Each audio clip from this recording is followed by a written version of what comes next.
Museum Theatre and to the Top Designs Forum. My name is Pablo and I work in education and community programs, which I'm part of the team that organises this program. And when we talk about Top Designs, we're talking about collaboration with VCAA, which you should know very well, and Melbourne Museum, who presents the exhibition. Before we go any further, I need to acknowledge the traditional owners of the land that we're gathered on here, the people of the East Kulin Nation, specifically the Woiwurrung and the Bunurong language groups. And I'd like to pay my respects to their elders past and present. Now, Top Designs exhibition are the A and A plus folios have been selected by our state reviewers, and it's a great pleasure to have one of the state reviewers here to take you through what you need to do to get in that exhibition, which would be ideal. You want to be aiming for that standard. I'm sure you're more than capable. So here to inspire you and direct you, push you in the right direction, gently, is Jacinta Patterson. Can you please give a big round of applause? Thank you, Pablo. Alright, hopefully this is all working. I'm so not good at standing behind podiums. I like to stand outside. Can you hear me? Is it working? And apparently we're being filmed again, so I'm trying not to concentrate on that. Welcome everybody. I, as well as being state review, I am a normal teacher, so that's just a fancy title. At the end of the day, I actually am a teacher. This year I've got 2 Year 12s and I've left them behind and they better be working. So today I really want to talk to you about 2 things. A bit of a focus on the exhibition upstairs, and also will you remind me at the end, or actually at the end I'll give you an opportunity to ask me questions. Some people don't really do it, I'm not sure why, and I can tell you a little bit about the process of how to get into Top Designs and also how the folios are selected, because I like to demystify all of that. But also I want to give you some advice that you might be able to take away with you when you're doing your SAT folio. So I know we've got some Year 11s here today, but that's great because you get to hear it now before next year. So upstairs, I like to think about the SAT folio as problem solving, creative problem solving. So hands up, I'm presuming that most of you have just about started your folios. You're starting your folios, yes? All right, you need to come up with one client, one brief, and you'll be doing 2 presentation formats. And if you can, when you're thinking about that client and their communication needs, think about them as problems that need to be solved. For example, you might find a cafe and you want to fix it, you want to rebuild it, or perhaps you want to rebrand it, that sort of thing. It's sometimes easier to find something with a problem and fix it because you end up finding the process quite easy to follow. So upstairs, we have got folios from all 3 fields of design. Okay, so they're the 3 areas that you all looked at when you were doing SAC 1. So we have this folio here, and it's completely in communication design. I wanted to talk about this folio in particular because some students seem to think that they have to do one presentation in one field and another presentation in a different field of design. You don't have to. If you really love your architecture, you can work completely in architecture. This is a student that loved communication and has worked completely in that field. That is fine. The trick is your 2 final presentations need to be different, so you can't have all posters, and your purposes and intent need to be different, and your teacher can help you nut that out. So here's a student that's worked in environmental design and communication design. These 2 photos are beautiful photos that were taken for the catalogue, so they don't really show everything, but what they did first of all was they designed a logo and then they applied that logo. For example, you can see the trucks up the top, and they also created some imagery. And then they went on and they created a model. They did floor plans and elevations and a model. A couple of things there. All right, number 1, if you are doing a logo on its own is not enough. You should apply it to something. Otherwise, it's going to look like a very small piece as a final presentation. If you want to do a model, and lots of students, we saw some most amazing models last year, students love doing models, and if you do want to do a model, you do have to do floor plans and elevations. They don't have to be as part of your final piece though, as long as they are in your folio. And obviously we will see these floor plans in the developing and the refining stages, because it's from those floor plans and elevations that you make your model, all right? So you don't have to have them as part of your final, however, they need to be in your folio. Alright, here's a student that's worked in industrial design and communication design. So you can see down the bottom there, they've come up with a logo for this company called Room Noise. And then their other presentation is that they've designed a stool, and that stool completely sort of rolls up and wraps up, and it's quite easy to carry around. And then you can sit on the stool while you're playing the guitar, or you can use it as a stand. Alright, the SAT folio. Now it's made up of 3 outcomes. So at the moment we're all in semester 1, and so that's when we sort of typically do Unit 3 work. So part of Unit 3 have been these SACs where you did SAC 1, all that busy work. Then SAC 2 was the design industry. Then the third area of study that you'll be doing is you'll be writing your brief and generating ideas. Then in Unit 4, you're going to develop and refine and make those finals in detail. Now, all of this stuff here, I am whizzing through it quite fast because I do know this presentation off by heart. But the other thing is that this presentation will be available tomorrow onwards, if not tomorrow, the next day, but they did say the 20th on the museum website. So this entire presentation, you can download it. It's on the museum website, all right, as of tomorrow. So in Unit 3, or at this point in your study, you will be starting to write a brief. You'll be collecting research and inspiration, observational drawings, and they sit inside your research section. Then you'll be using visualisation drawing to come up with ideas, and of course applying design thinking, which I'll talk about more as we go along. Then you'll be doing the development of design concepts, which occurs in Unit 4. And so this is like the stuff in between. So what happens is that you go back and you look at all these crazy ideas that you've designed. You and your teacher and perhaps some of your peers will select maybe 3 ideas, and then you will develop and refine them further. You've got to create 2 design processes. So as you're sort of just glancing through all of these words here, all these bullet points I've got, I want to talk to you about your folios. Some students work in one great big fat folio, and that is fine. Some students like to work in 2 folios. That's also fine. The students that work in 2 folios, they might be doing that to help them manage their time and to ensure that they're working on both presentations. Quite often we see students spend so much time on that first one, they don't leave enough time for the second. So if you are working in 2, that can be a way to help you manage your time. But you don't have to, it's completely up to you.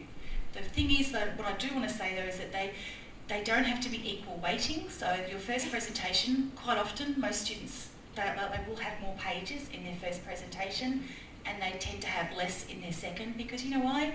They've already nutted out so much in that first presentation.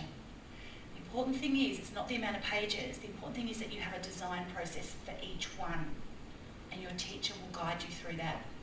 Another thing also is that with the brief, it's one brief, so you need to make sure that that brief is at the front of your folio or at the front of the first of your folios. Don't cut it up and put some here and some there. One brief at the very beginning. Okay, final presentations, they need to be separate, all right? So we need to be able to pick up presentation 1 and put it in one room and presentation 2 in another. So if you've got this idea where you're thinking, oh, I've got this great big board and put 2 presentations, stick them together, no go.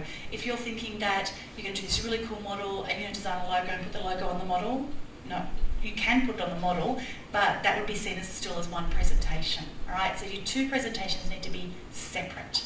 And again, your teacher will guide you through these sort of business-like, the business end of the things you have to do. All right, how are you going to be assessed? This form is going to be used by all teachers for every student around Victoria. So the good news is with your SAT folios, you all get assessed exactly the same way. There is 8 criteria, and again, your teacher will go through each of those in a lot of detail. But just quickly, this one here, the brief, and then the second one, developmental work, these ones here, you do that in Unit 3. That's the stuff now that my students are working on. At my school, we do start the year a lot earlier, so we are a little bit ahead, but we don't get any more time. All right, this is a great picture to photograph. So if you've got a phone, this is a good one. This is also a good image to have at the front of your folio to help you know where you're at and what you should be doing, and also how you're going to be marked. So when you're doing, the brief, how am I going to be marked? Where does it all work with those 8 criteria? Just a reminder that we use our design process model, and that's what I've done up the top. I've actually cut the design process model up and I've laid it out flat and then matched the assessment criteria to it. Our design process model is in a circle because sometimes you guys are going to start off, you'll write your brief, then you'll do some research, you might do some generation of ideas, you might even start developing and then go, okay, none of this is working. I have to go back to the beginning again, and you are allowed to. Most students will have their research at the beginning and then they'll go off through the design process. If you do find yourself at the developing stage down here and you do need to go and do a bit more research, leave that research right there. Don't go and sort of put it back at the beginning, all right? All right, I love this slide as well, especially the pie graph up in the top, because that's a really simple way to show students and even teachers all the weighting of all these tasks you have to do this year. So SAC 1 and how it's been very, very busy. You had to do stuff in communication design, industrial, environmental, you did written work, you did practical work, all that was worth 16%. The SAT folio is worth 40. So it's going to take a big chunk of your assessment, and the exam's worth 35. All right, every student around Victoria is going to have their work authenticated, and we're all going to be using this exact same form. It's really important that you and your teacher, both of you, complete this form. It'll be used, what will happen is your teacher will pull your folios in on a regular basis.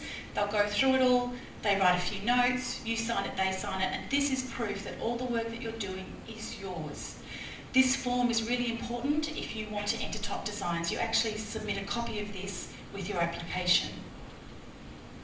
All right, this is something serious I want to talk about. At the end of last year when I was going through, there's a team that go through and select the folios for Top Designs, and when we were going through we noticed that some students, well maybe it was just the 2015 students anyway, were becoming a little bit slack in not acknowledging all the work that wasn't theirs. So this has sort of become my mantra for this year. Anything that's not yours, please acknowledge where it came from. So this is a bit flash, right? You don't always have to go to this extent, but this is a student who really wanted to use somebody else's photographs. So they got permission, and this was the form, all right? I'm not sure whether the student put this together or whether it was the company. By the looks of it, I think it might have been the company, all right? You don't have to go to that extent all the time. I had a student last year that redesigned Clifton Hills railway station, and their second presentation was a poster to market the new station. They really, really wanted to include Metro logo, the Metro's logo down the bottom, just to make their poster look more authentic. They didn't have to do that, all right? They didn't get marks for that, but that was really important to them. So they jumped on the phone and they were put on hold, and they were put onto this person and the next person and the next person, but eventually someone said yes. An email was sent to her that was signed saying she had permission to put that Metro logo on the bottom of her poster. So she didn't have to do it, but it was important to her. Now she did that at the beginning, as soon as she knew that she wanted to do this. Don't leave it to the last minute, like 2 weeks before your folio is handed in, because you will stress your teacher out. All right, so, okay, you can glance through these. Where do we want you to acknowledge the work? As close as possible to the actual image. Please don't put together a bibliography that goes at the back. We want it right next to the image that you're using. So, I love cats, and this joke has just fallen flat all season. She's laughing because she understands. All right, so what's wrong with these cats? They're way too skinny. Don't be scared to say that. I'm a cat woman. These cats need to be fed, don't they? But not only that, the reference is wrong. It's wrong. It looks good, doesn't it? But it's not good enough for VCAA. So I know that my students, we all use Pinterest a lot. So on my board, I actually have a board. Sorry, you don't say on your board, on my Pinterest site. I think that's what I say, isn't it? Is that the cool thing to say? Is that the right thing? That sounds good, doesn't it? Anyway, I have a whole lot of boards, and I have a board for each of my students, so that when I'm bored, when I'm at my children's swimming lesson, instead of watching my children, I'm pinning ideas and research for my students. And my students do it for each other as well. It's like this big communal place. So we use Pinterest a lot. It's a quick and easy way to manage your research. However, just putting a link like that is not good enough. So if you find something on Pinterest, you need to click on that image and keep going and going till you get to the original place where it's found. And this example here is better. These cats have been fed, and can you see here now that it's not a Pinterest link, it's actually from the site where it came from. Also, another handy hint is to put the date down. I don't know about you guys, but sometimes I've had to write some important, I tell you what, so some of you probably know I've written a textbook, and there was once I wanted to put an image in that textbook when we were writing it, and then my publisher couldn't find that image anymore. So we went into a mad panic and we actually had to replace it with something else. Now, in Year 12, you don't have time for any of that. You are going to be so busy with this SAP folio. So my advice to you is to write the date down there, and if the image does disappear from the internet, you guys are safe. You don't have to go and find it again. All right? All right. So I've said all of this, and again, seek copyright permission ASAP as soon as you think you've got, even if you decide not to use it, get the permission. Don't stress your teachers out towards the end. Let's look at Facebook really quickly here. I get a lot of students or a lot of teachers sometimes that email me asking, can my student, they want to use the Facebook logo, Instagram, Twitter, whatever, down the bottom of their postcard. Again, like what my student last year did to make their work look more authentic. Yes, you can use it because big companies like Facebook have style guides for you. So before you even pick up the phone, go and find out, because maybe the company that you want to use their logo for, their logo in your work, might already have given you permission. So please do today, tomorrow, go and have a look at Facebook's style guide. Also have a look, Twitter have got a gorgeous one as well.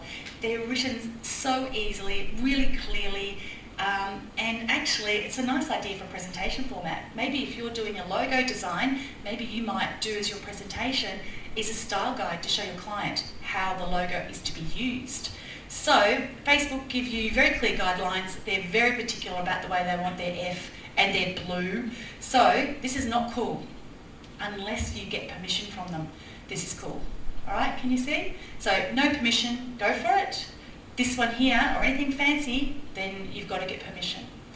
All right, don't waste time chasing copyright if you can create your own. So I've had a student during the week that threw together a mood board to help them as part of their research. They decided they were so over trying to copy and paste URL links and date all their work, they just went, they said, oh, I've had enough. And they just went and took all their own photos, so no referencing. So that's a really good thing to do. Okay, you're going to be annotating a lot this year with this folio. Annotations in VCD are different to studio arts and art. Sometimes we have, big chunks of text because you've got a lot to say. Other times you might have, less things to say. Like you can even sort of see here, this is more of a note. Up here we've got a bit more of a paragraph. And sometimes you might even just have arrows with lots of labels.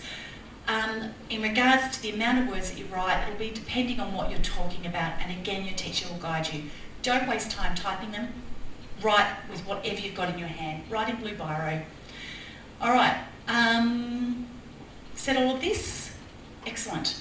Right, things we want you to think about. Design thinking. Now I've got some slides in a second that I'd love you to photograph. So design thinking occurs everywhere throughout your design process. Pretty much at the beginning, the creative thinking will be used to help you start, trying to come up with ideas. But there's no reason why creative thinking might not occur later on in the folio. So, and reflective thinking will occur at any time when you're trying to find out whether something is working. All right, this is a good one to photograph. Now, you could actually go and Google any of these, and the internet will provide you with templates or instructions on how to use any of these. I call these tools, strategies, things, but you'll use these to help you come up with ideas. So, for example, this is a brainstorm. We all know what brainstorming is, but this is what we want your Year 12 pages to look like. We want them to look really full and really, really busy. Okay, the next image is a page out of a book upstairs. You'll actually see this folio is quite beautiful. It's not at the very beginning of their generating of ideas, but it is sort of towards the end, just before they hit the developing section. Now they've used a technique called Scamper. Does anybody know what Scamper is?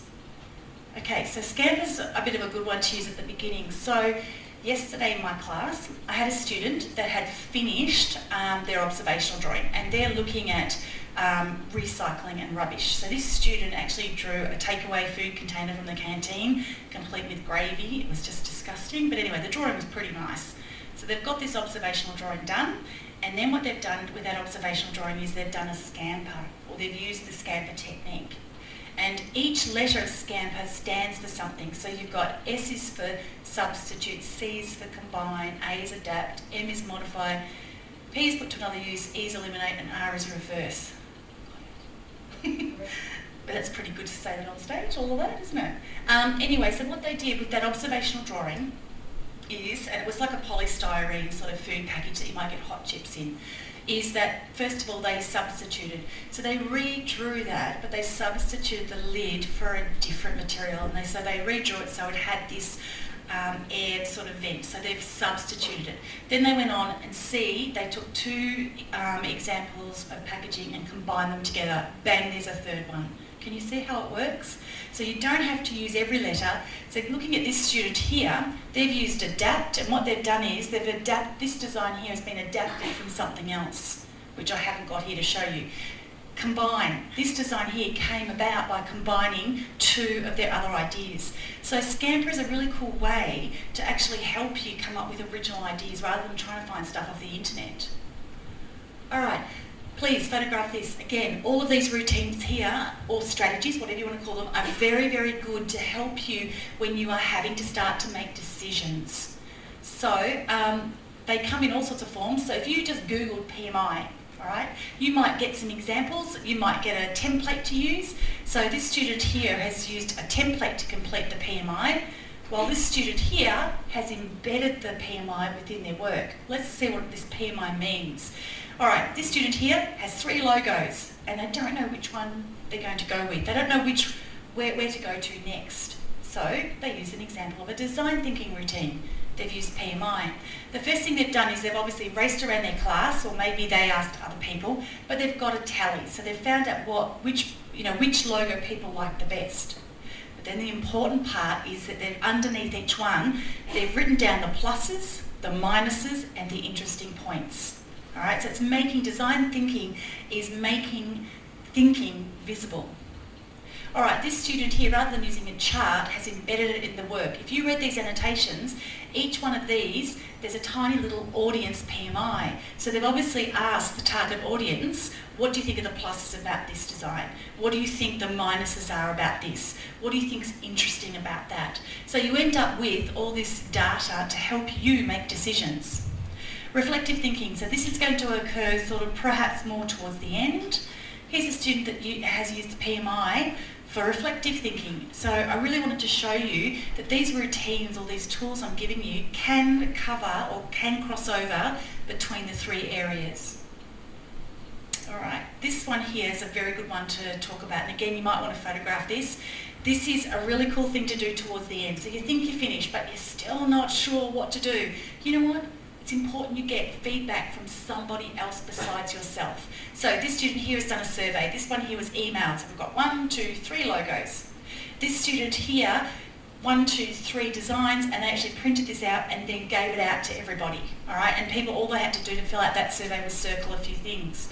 The one I want you to look at though, up the top right-hand corner, you can see the surveys that have been collected and they've sort of been neatly tied to the left for us. Can you see that black writing on that yellow paper? That's what your teacher wants to see.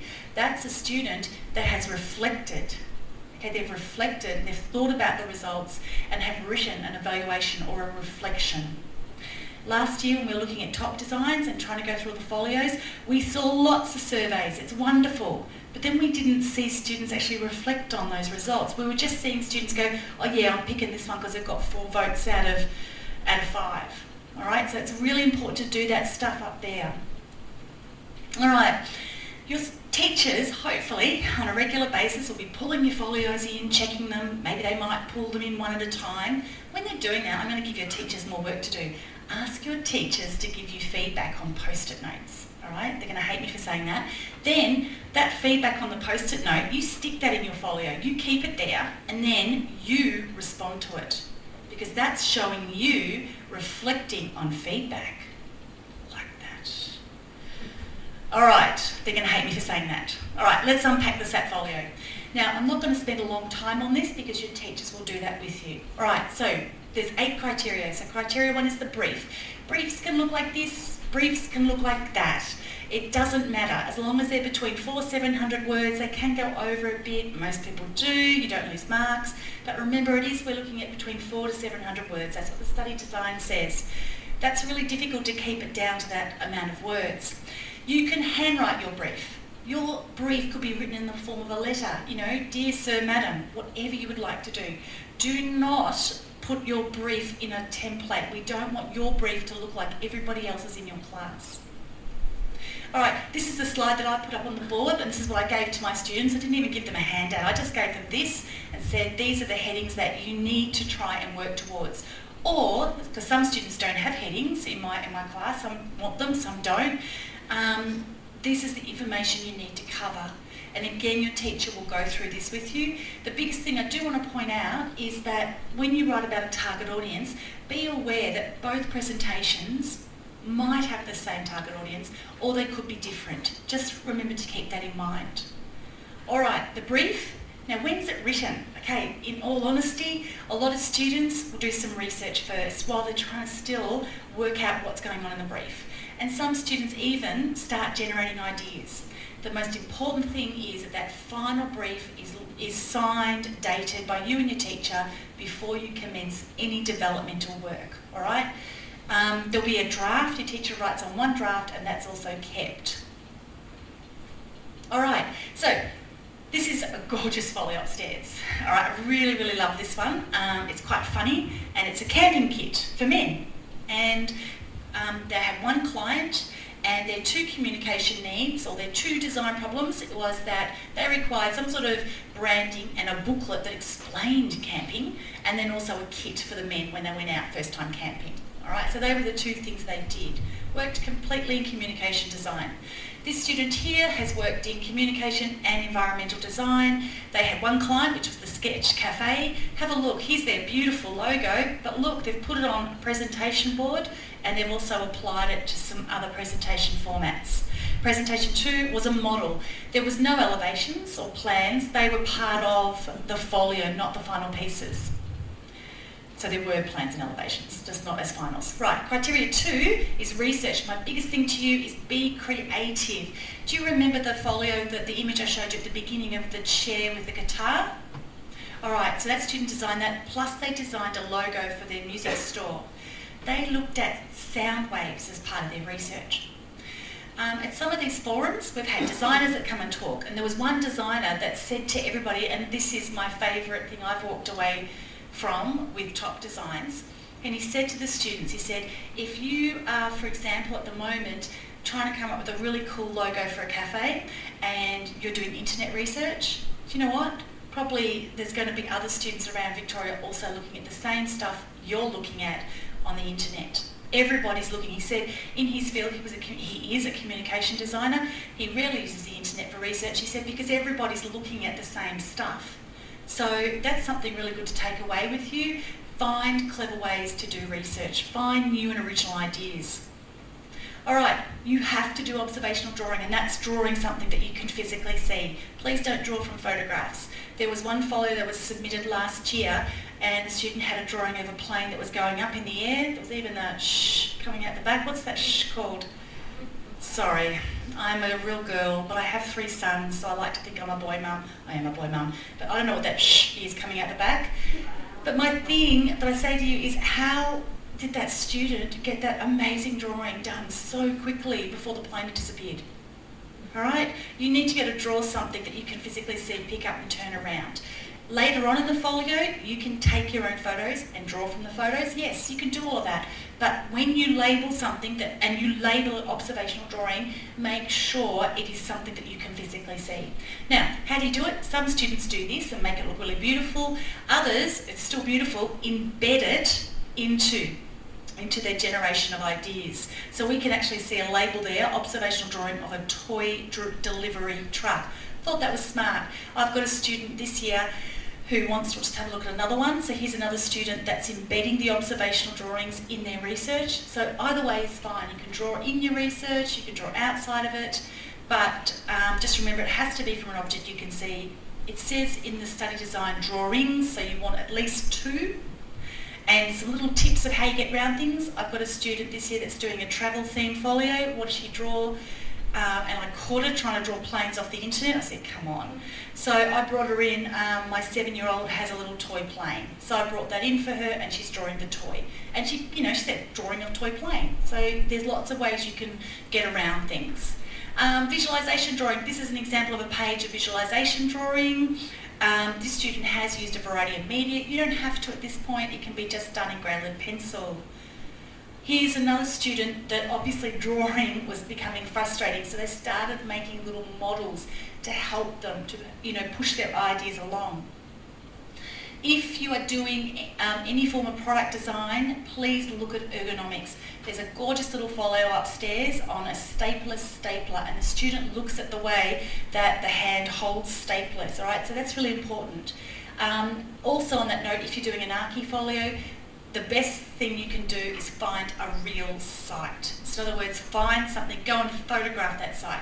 Even if you're thinking of pulling that site, that house or whatever building is on there, pulling it down, rebuilding, but make it as real as possible, because then you'll have things that you can answer to. If you go out to that site, you can look at, which way is facing north and, do your designs so that you can get the best use of light, etc. in your house. All right, I have said all these things. All right, at this point in the folio, drawing is really important, and it's all about generating ideas. We're not going to be assessing at this part of your folio your use of methods. It's all about those really, really cool ideas. So this point here becomes suddenly very important. At this point in your folio, we don't really want to see any photocopying. We don't want to really see any scanning of images. You can do that later on. At this point in the folio, it's all about getting those ideas down very, very quick. And last bullet point, pretty pages, only if they don't get in the way. Because you'll see folios upstairs, and you've probably seen past students, they do all these beautiful little borders, or they'll do title pages. You don't get marks for that. All right, criteria 3. Now we want you to start drawing a lot more seriously. We need you at this point. If you're doing a perspective drawing, it has to be accurate from this point onwards. If you're doing an orthogonal drawing, we should see some accuracy from this point onwards. This is where you're going to try in your folio to become an expert in whatever methods you're using. All right, as you're glancing through all this, development and refinement. So what's going to happen at this point in your folio is that you'll go back and look at all your ideas that you created in criteria 2.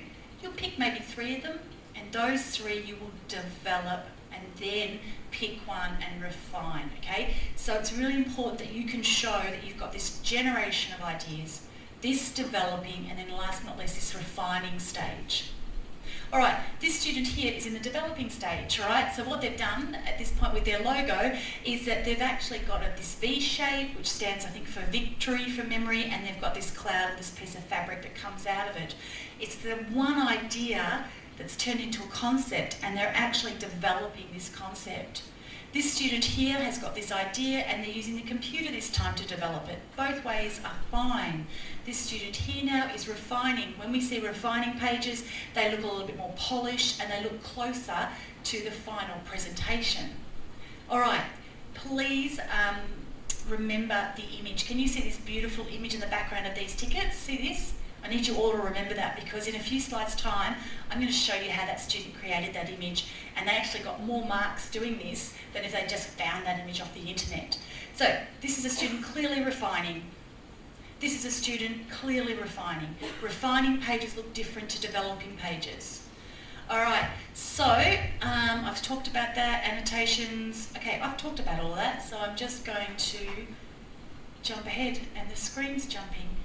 All right, criteria 4. This is, as your teacher, we will be looking at your use of methods, your use of media, and your use of materials. This is an important slide. You need to have, in this part, so from criteria 3 onwards, you need to have both digital and manual methods. So what does that mean? You might have, you might be experimenting and developing a little model using cardboard, but then you might also be experimenting and drawing that same model in SketchUp. Can you see that? We've got digital version, we've got manual versions. This is so important. Many students think, and some teachers do as well, that you must have 2D and 3D drawing methods. You don't. Did you know you can do the SAT folio and not do any orthogonal or 3-dimensional drawing? if it doesn't suit your folio. If you do though, industrial design, you have to make sure that you do third angle orthogonal drawing, and if you're doing environmental design, you do plans and elevations, and that that you're using the conventions in the VCAA technical drawing document. So if you're doing a communication folio, you may not have the need to do an orthogonal drawing. You may not have the need to do an isometric drawing. All right, here's a student though that is using isometric drawing in amongst their sketches, and they're doing it correctly. Here's a student that did use a perspective drawing, and they've done it correctly. Here's a student doing more 3D drawings, and we've got a 2D one. This is all in the folio, and they've been done correctly according to the VCAA technical drawing document. All right, here's a student. This is the one that did the stapler. Obviously, drawing wasn't working for them at a certain point. They abandoned drawing, and they started to use 3D form to help them think about their design. Here's a student that's used photography. So these are all different methods. It's better to take your own photos. If you do want to do anything like 3D printing or anything that's a little bit different, that requires, a special process, because 3D printing is becoming more common now, please authenticate your work to show that you know what you're doing by giving us screen dumps. Here's a student experimenting with different materials again. All right, remember that ticket I wanted you to remember? The Holo over the Moon, the music festival ticket. This is how they created their image. They mucked around with, or experimenting is the proper word, isn't it? Mucked around with shibori dyeing on silk to actually create that image. And so that's actually fabric, and you can even see the sheen from below because it's been stuck in a plastic pocket. So wherever possible, create your own stuff. Criteria 5, we mark your use of elements and principles. So my big thing here is, if you are doing a poster, anything where we're going to see, a nice big piece of text, please make sure you track it, that you kern it, and you adjust the leading where required. This is so easy to assess. Very clear use of elements and principles. And again. Now when I first saw this and I saw the toothpicks, I was like, oh no, there's toothpicks in this folio. This is going to be daggy, but it wasn't. It was beautiful. This student actually created their own typeface using toothpicks. So the original constructing and then taken onto Photoshop and cleaned up. So beautiful stuff. And we're actually seeing more and more students now having a go at making their own typefaces, and I tell you what, beautiful job, beautiful job. Last three criteria are your final pieces. So what we do there is, as your teachers, is we take those big heavy black books and we put them over there. We reread your brief to make sure it's in our heads fresh, and then we mark your final pieces. The first one we look at is, did the student do what they said they were going to do in their brief? Then we mark your imagination, how clever your presentation is, how the ideas, the concepts. Last but not least, we mark the technical skills. So if you've made a model, how good has your cutting and pasting been? If it's something that's been computer generated, there's no pixels, that sort of stuff. Here's some final pieces that you're going to see upstairs. Do look out for this folio here. This particular final piece, we haven't seen anything like that before, and it was really nice to see something so different. And here's some more. This folio here is also, when you look for that one there, is quite different to something that we've seen before, so do look out for that one. Oh, and this is this same student. I just put this slide in because we haven't seen anybody do this before. They actually styled their kit. So they've actually made a kit and then they styled it and photographed it. All right, this is not product design and technology. In product design and technology, you have to make the final piece and it has to be beautiful, right? In this subject, you don't have to. So remember that, if you were making a kit, it may not be to scale, it may not be made out of the exact materials, it's a prototype.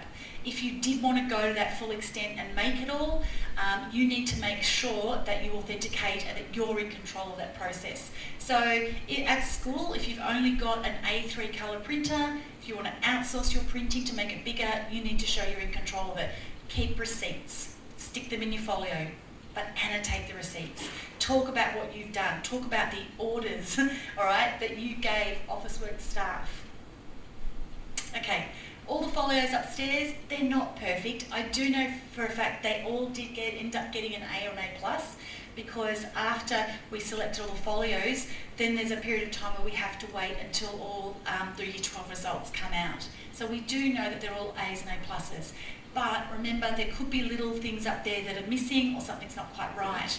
The work upstairs is amazing. You just can't believe that it's been done by 16, 17, 18-year-olds. It's just amazing. So to finish up, just quickly, top designs. I want to just demystify it a little bit for you. It's very easy to apply. The form is found on the VCAA website, comes out about September-ish. You just download it, very easy to fill out. It's not like trying to apply for university. My biggest tip to you guys is this. Make sure you take really clear photos of your work. So at the end of last year, there was a panel of 4 people, all right? And we get all the applications. We don't get to see names. We don't even know whether you're male or female. We don't even know what school you come from. All we see is your application. All the paperwork stuff is taken off and is held by the VCAA staff.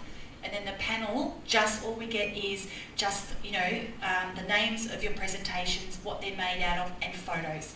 So it's a very, very clear, honest process.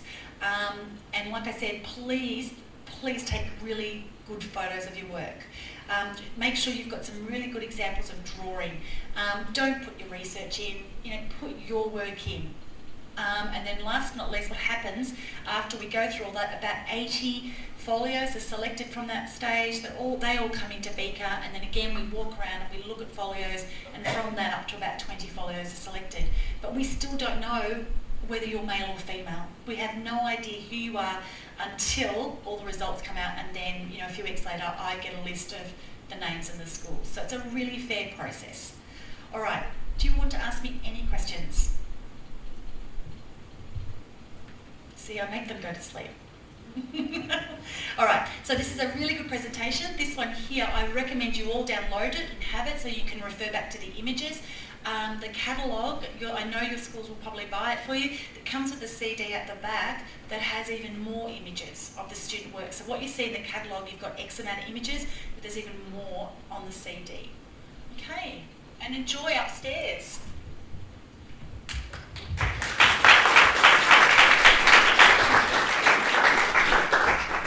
Thank you very much, Jacinta. That was great.